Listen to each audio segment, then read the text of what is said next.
We live in a market of emotions where approval trades higher than truth. Everyone's buying validation, selling authenticity, and panicking the moment the price of attention drops. But rejection? That's just the market correcting your illusions. Most people treat rejection like bankruptcy. The Stoic sees it as a portfolio rebalance, removing what was never yielding value. Every no you get isn't loss, it's liquidation of ego. It frees up capital for what actually grows you. And here's the twist. You only start compounding strength once you stop chasing cheap applause. Because approval inflates, clarity compounds. Today we'll explore 13 ways to make rejection your most profitable investment, to turn silence into signal, failure into focus, and loss into leverage. The market will always fluctuate, but your worth, if it's rooted right, doesn't crash. 1. Ignore what diminishes you. Not every silence is rejection. Some silences are protection. We waste years trying to be understood by people committed to misunderstanding us. We twist ourselves into shapes they never notice, hoping they'll finally say we matter.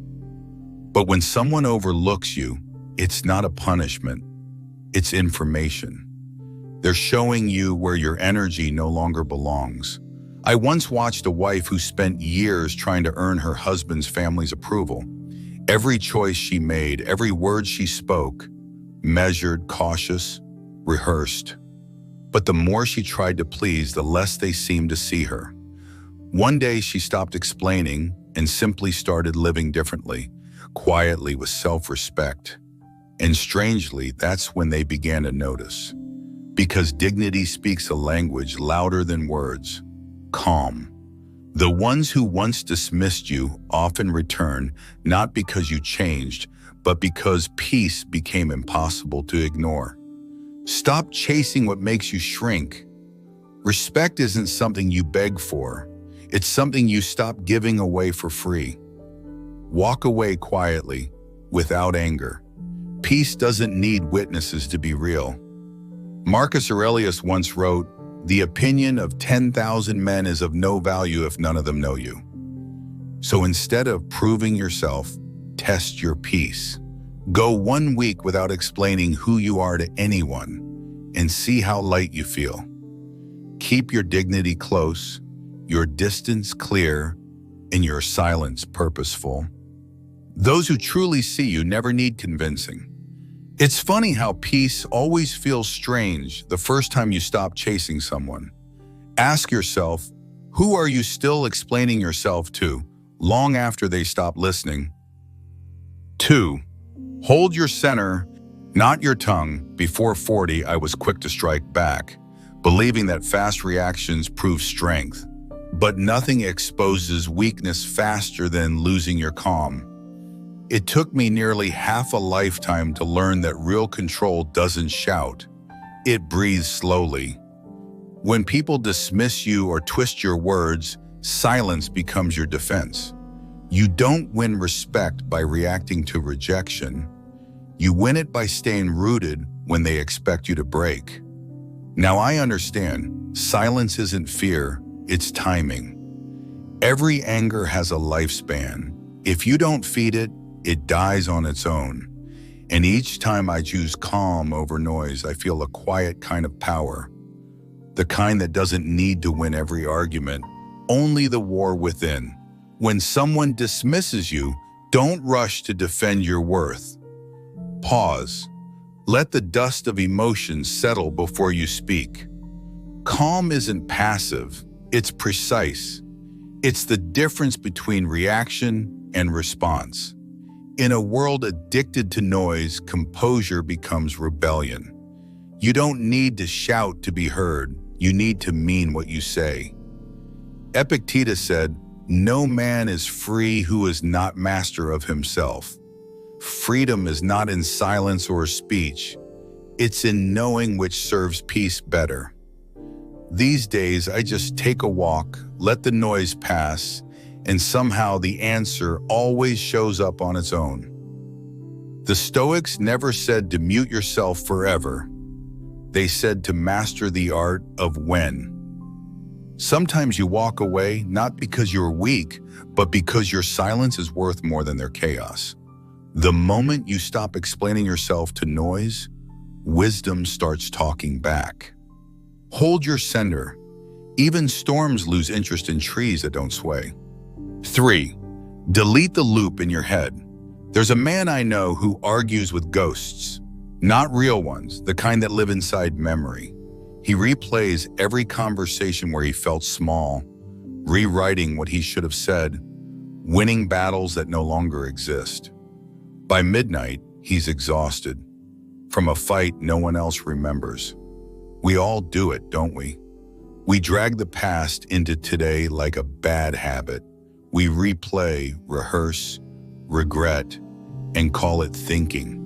But thinking heals, looping hurts. The difference is purpose. When your mind starts running the old film again, don't edit it, eject it. The lesson's already been learned, the rest is noise. Seneca said, "We suffer more often in imagination than in reality." He was right, and Biggie loves reruns, so let the film burn. The scene is over. I used to replay whole arguments while washing dishes like it could change the ending. And the piece that follows isn't silence.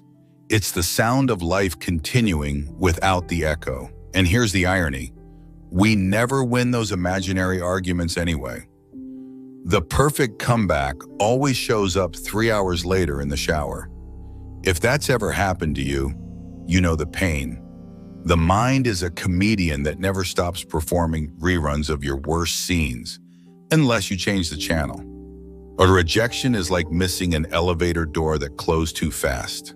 You curse the timing until you realize another one opens, taking you to a floor you never planned, but always needed. Life isn't unfair in its timing, it's precise in its lessons. So next time you catch yourself doing it, smile, exhale, and move on. If that hit home, drop a comment below. We've all fought ghosts before. 4. Demonstrate, don't debate. People rarely change their minds because you argued well. They change when your actions make their old opinions irrelevant. I used to think that if I didn't explain myself, people would misunderstand my worth. So I wrote long emails, made long calls, endless messages, trying to convince people who were never really listening. Looking back, I realized how foolish that was. Pouring time into proving something to those who had already decided not to see it. Now I let results speak. It's funny how people notice when you stop trying to prove yourself. In workplaces, in families, even friendships, silence confuses insecure people. They expect you to chase their approval forever. But nothing is more unsettling to a manipulator than a calm person who no longer reacts. Rejection teaches you that validation is rented, but self-respect is owned. The ones who doubted if they still care, they'll notice. And if they don't, I've lost nothing but noise. You don't need applause, you need momentum. Do the work so consistently that even silence starts echoing your progress. That's how the Stoic wins, not by shouting, but by showing. Marcus Aurelius said, "Waste no more time arguing what a good man should be. Be one your calm consistency is louder than their doubt. The ones who once overlooked you will eventually study you. There's a strange satisfaction in realizing they're still watching while you have already moved on." Tap like if you choose action over explanation from today. By then, you'll be too focused to notice. You don't have to prove your worth to anyone watching. Just keep walking. The noise will fade and what's real will follow. Rejection never wastes your words. It refines your voice. Every time you stop convincing, your truth becomes sharper. Sometimes silence isn't surrender. It's you walking out of the courtroom of opinions. 5. No contact, full respect. There's a woman I once met who used to text her ex every night, not to reconcile, just to feel seen. She'd write, delete, rewrite, until the message became a diary of pain no one would ever read.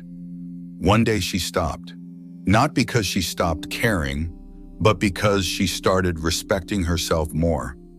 Silence isn't punishment, it's protection. You don't block someone out of spite, you block them from draining your peace. Sometimes love still exists, but respect doesn't, and that's when distance becomes sacred.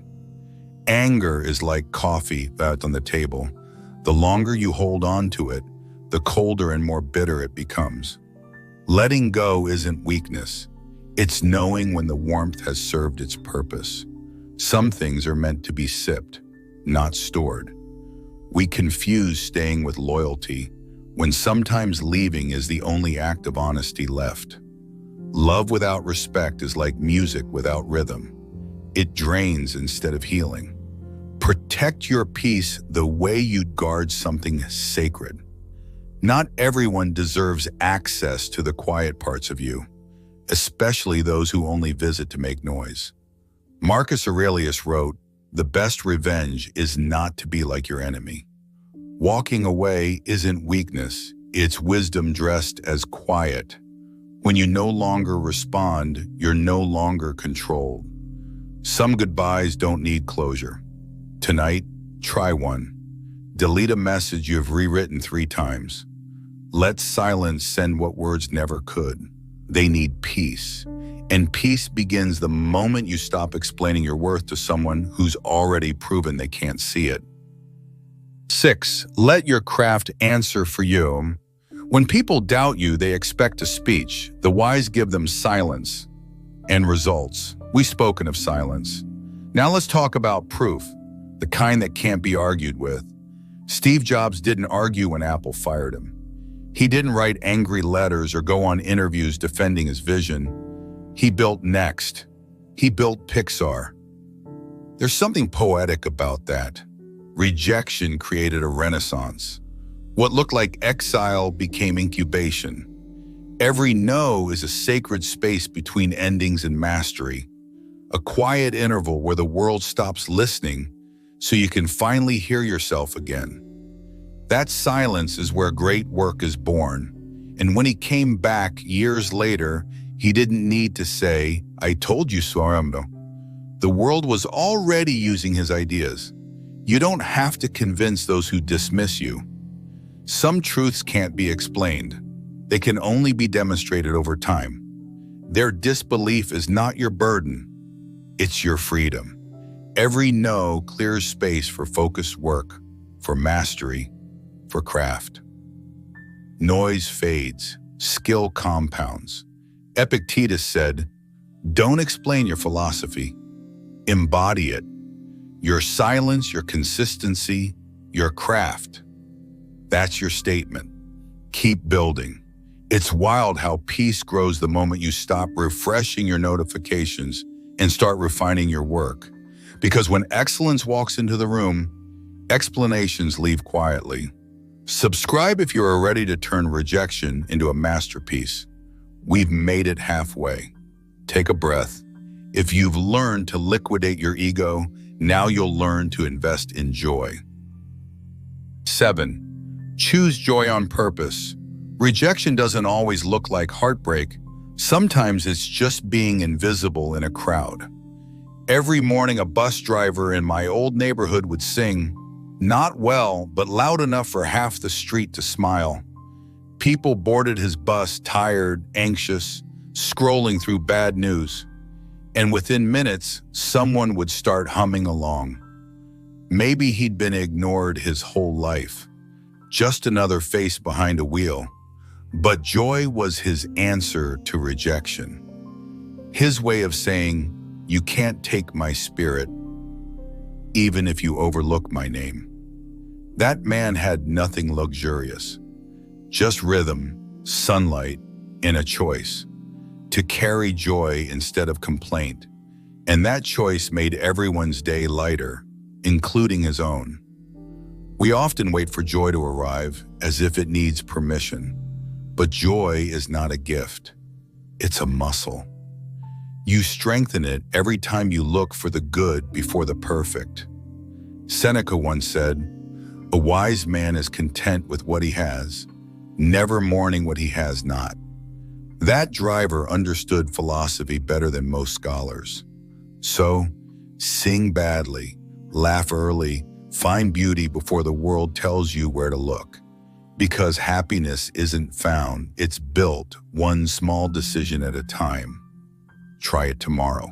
Smile at the cashier who looks exhausted. Compliment the old man walking his dog. You'll notice something strange. The more joy you give away, the more stays with you. It's contagious in the most beautiful way. And if one person laughs at your bad singing, good. You've already made the world lighter.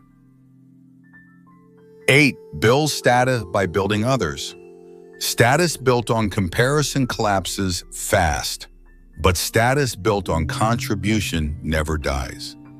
Many chase recognition to escape rejection. But what if the way out isn't to be seen? It's to make others feel seen. Think of a bridge. It doesn't move, it doesn't brag, but thousands cross it daily. And that's its legacy. The Stoics understood this. Real strength is usefulness. In a world obsessed with spotlight, become infrastructure. The quiet ones who build systems, teach skills, lift others, they don't shine for a day. They illuminate for decades.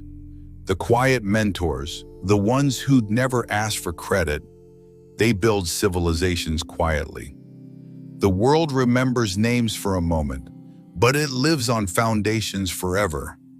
So when you feel unseen, remember, bridges never get applause, yet everyone depends on them. Seneca said, "Wherever there is a human being, there is an opportunity for kindness." That's not moral decoration. It's a survival strategy for the soul. So build people, not pedestals. Even a kind word to a stranger at a grocery line can shift your whole day. That's power too. Help others rise, not because it looks good, but because it keeps you human. The higher you climb, the more your peace depends on what you give, not what you get. And in time you'll see the ones who raised others never fall alone. Now that you've learned how to build others, let's learn how to build distance without guilt. 9. Act like they don't exist. A man once told me about his old boss, the kind who praises in private, criticizes in public, and thinks silence is power. For months he tried to win him over, worked late, over-delivered, smiled through every slight. But the day he stopped reacting, everything changed. He started leaving work on time, focused only on what he could control. Within weeks, his performance soared, and the boss grew quieter. That's the paradox. The less you seek approval, the more authority you gain. Detachment is gravity. It pulls respect without chasing it. Epictetus wrote, "It's not what happens to you, but how you react that matters." When you stop performing for attention, you start operating from power. Ignore the noise. Do the work. Tonight, make a list of 5 people or situations that drain you. Circle the ones you can't change, and promise yourself to stop reacting to them.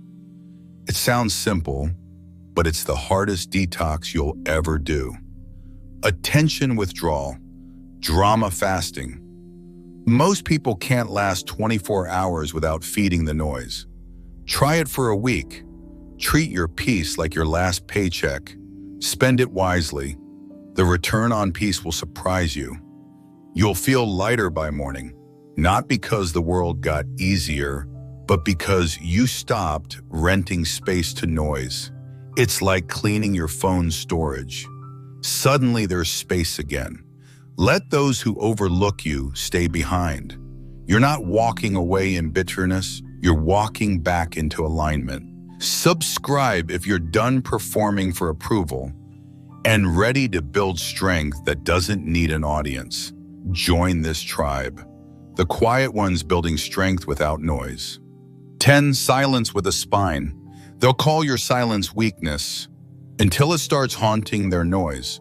Silence is not weakness. There are times when rejection will tempt you to defend yourself, to explain, to prove, to shout louder. But power often hides in the pause you refuse to fill. It's focus choosing its moment. Anyone can stay quiet out of fear, but staying quiet out of strength, that's mastery. Strength doesn't always roar. Sometimes it's the calm stare that makes arrogance nervous. When arrogance meets stillness, it starts to echo in its own emptiness. That's the secret. Your composure becomes their mirror. Nothing disarms chaos faster than someone who refuses to dance with it. The world expects reaction. Give it reflection instead. It's not the absence of words, it's the presence of self-control. In music, pauses create rhythm. In life, they create power. You don't have to reply to every insult, defend every truth, or fight every rumor. Some storms exist only to test if your roots run deep enough to stand still. Marcus Aurelius said, "The best answer to anger is silence." But he didn't mean silence that hides. He meant silence that holds. The kind that looks chaos in the eye and says, "I choose peace, not because I'm scared, but because I'm fair." So let them talk. You've got nothing to prove and everything to protect. A quiet spine bends for no noise. Sometimes I wonder if silence is just confidence wearing different clothes. 11. Don't audition for anyone. My close friend Jonas once told me about a night that changed his marriage. His wife looked at him and said softly, "Do you ever get tired of convincing you're not broken?" He froze, because she was right. Every success, every joke, every project was secretly an audition. He wasn't living, he was performing, trying to convince the world he was okay. We all do it in different costumes. The perfect partner, the unshakable friend, the strong man who never falters. But performing strength eventually empties you. Real strength doesn't need witnesses. Epictetus said, "If you want to improve, be content to be thought foolish and stupid." He meant, stop chasing applause, start living your truth. Jonas didn't reply that night. He just sat beside her in silence, finally present. No script, no act. And somehow that silence healed more than 1,000 speeches. Because peace begins the moment you stop auditioning for love and start belonging to yourself. It took me years to realize that people worth keeping never needed my performance. Some conversations are like unread messages, left hanging, not because they don't matter, but because the silence already said everything. Wisdom is learning when to stop refreshing the screen and start living your own story again. Rejection stops hurting when you realize it's just someone saying, "You're not my lesson." Not everyone is meant to understand your chapter.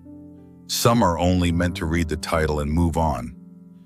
That's not failure, it's filtration. You'll be amazed how quiet the world becomes once you stop begging for its applause. 12. Kind but not available to chaos. Some people don't burn out because of life.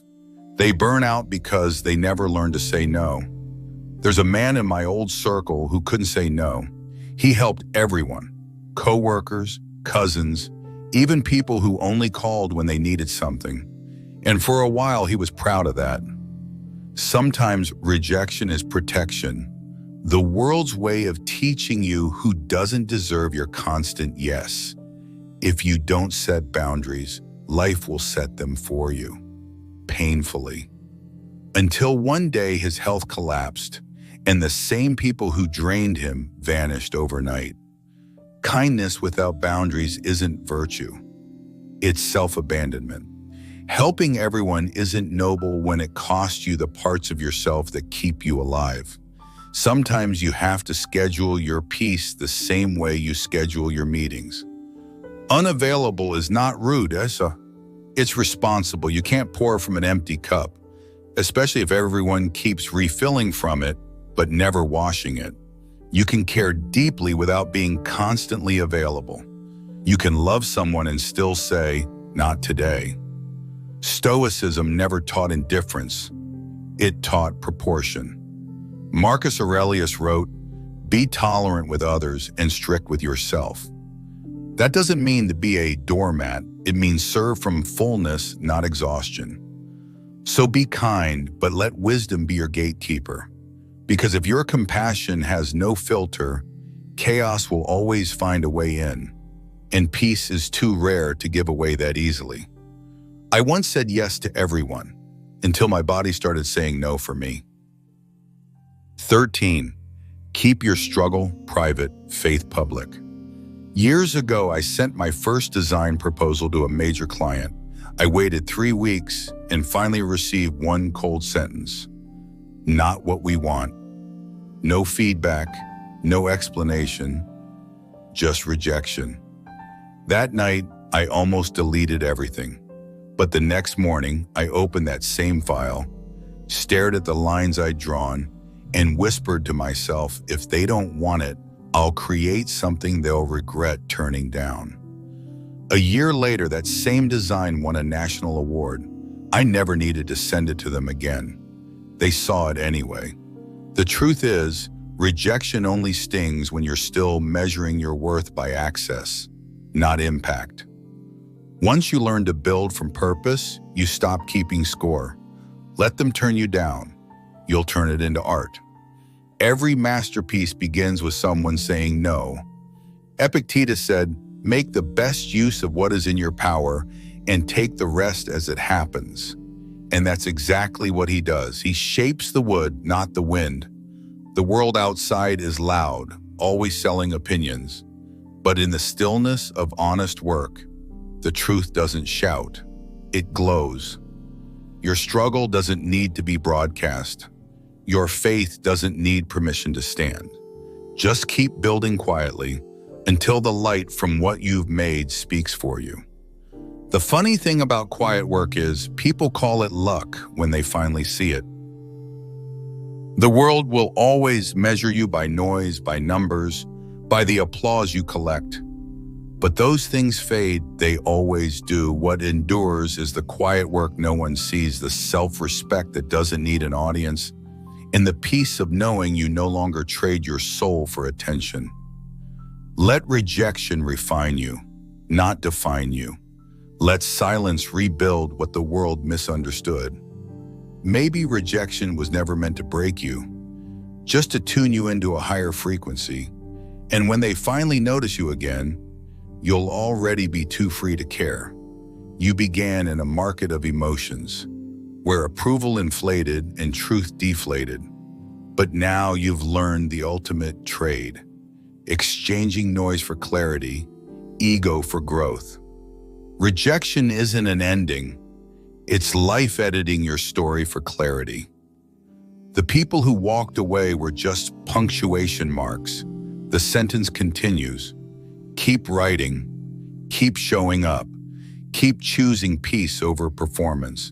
And if this video reminded you of your own turning point, share it with someone who's still stuck in their old chapter. Maybe today you become the voice that sets them free. When this video ends, you'll see another one on your screen. And I have a feeling that's exactly what your journey needs next. Don't skip it. Sometimes the right message finds you right when you are ready to hear it. If this message found you at the right time, subscribe, not just to this channel, but to your own growth. Because wisdom is a conversation that never ends, unless we stop showing up for it.